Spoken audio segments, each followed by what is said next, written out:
नमस्कार। मैं सुजाता मिश्रा जन मीडिया टीवी से। हम सभी जानते हैं आज मंगलवार है और मंगलवार को हनुमान जी का दिवस माना जाता है।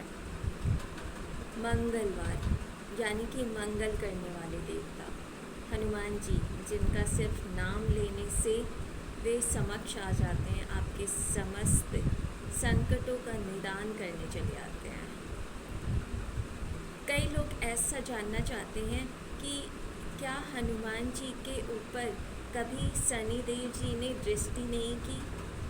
तो आज इसी क्वेश्चन का मैं आंसर लेकर आई हूँ कि शनिदेव जी कर्मों के देवता हैं। कर्मों के देवता यानी कि आप जैसा कर्म करेंगे उसके अकॉर्डिंग वो फल देते हैं। और शनिदेव जी आपका टेस्ट लेते हैं और उसके बाद अगर आप उस टेस्ट में पास हो जाते हैं तो वे उसके अच्छे परिणाम देते हैं। तो इसी के रिगार्डिंग एक कथा है जो मैं आप लोगों से शेयर करना चाहती हूँ। जब राम जी के गोद में लक्ष्मण जी मूर्छित होकर गिरे हुए थे, तब सुसेन जो कि लंका में वैद्य थे, उन्होंने बताया था कि इनकी जो मूर्छा है वो संजीवनी बूटी लाने के बाद ही, जब उनको ये दिया जाएगा उसके बाद ही ये मूर्छा टूटेगी। लेकिन उसमें उन्होंने कंडीशन लगा दी थी कि ये जो संजीवनी बूटी है वो कैसे भी सूर्यास्त से पहले आ जानी चाहिए।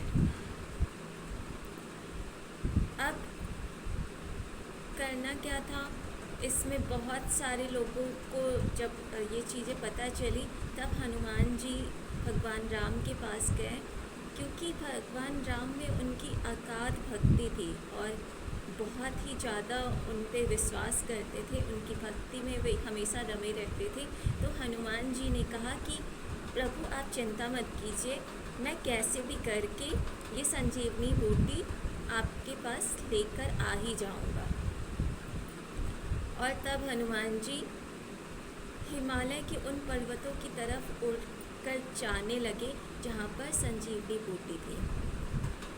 जब वे वहाँ पे जाने लगे तो शनिदेव जी ने सोचा कि इनकी परीक्षा ली जाए और वे उनके मार्ग में बाधाएं उत्पन्न करने लगे। और जब हनुमान जी ने शनिदेव जी को देखा कि वे उनके मार्ग में बाधाएं उत्पन्न कर रहे हैं और संजीवनी बूटी जब लेकर वे वापस निकल रहे थे, तो उन्होंने क्या किया कि शनिदेव जी को अपने पूँछ में बांध दिया कि वे उनकी बाधाओं को, उस समय बिल्कुल भी वो चाहते नहीं थे कि उनका जो समय है वो बेकार के कामों में उलझे और ज़रा सा भी उनको लेट हो या देर हो, इसके लिए उन्होंने उनको शनिदेव जी को अपनी पूँछ में बांध लिया और पूँछ में बांधकर उन्होंने इस यात्रा को किया और बिल्कुल सूर्यास्त से पहले ही वे वहाँ पर पहुँच गए और वहाँ पर जाकर उन्होंने वो संजीवनी बूटी पहुँचा दी और बिल्कुल समय पर वहाँ पे पहुँच गए। तो शनिदेव जी ने देखा कि भगवान राम में उनकी ये अनन्य भक्ति कि उन्होंने इतना जो उनके सामने समस्या उत्पन्न किया उसका निदान करने के लिए उन्होंने शनिदेव को अपने पूँछ में ही बांध लिया।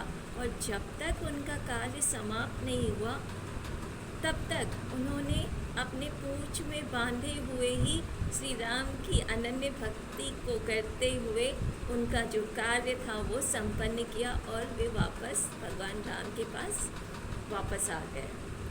तो इसीलिए, और दूसरी चीज़ है, ब्रह्मा जी को उनका वरदान मिला हुआ था उनको कि कोई भी निगेटिव शक्ति उनका कभी भी अहित नहीं कर सकती है।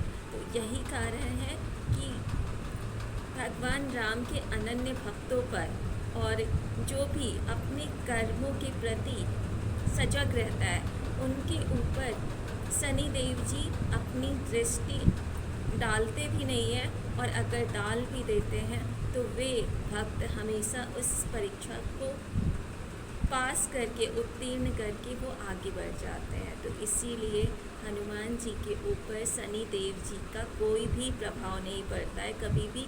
और वे भगवान राम की अनन्य भक्ति करते हुए उन्हें इससे कोई प्रभाव नहीं पड़ता है कि उनके ऊपर कौन सी निगेटिव शक्तियाँ आ रही हैं, जा रही हैं, क्योंकि वो इतने ज़्यादा रमे हुए रहते हैं भक्ति में कि उनका कोई भी अहित नहीं कर सकता है। तो ये स्टोरी आप लोगों को कैसी लगी ज़रूर बताइएगा।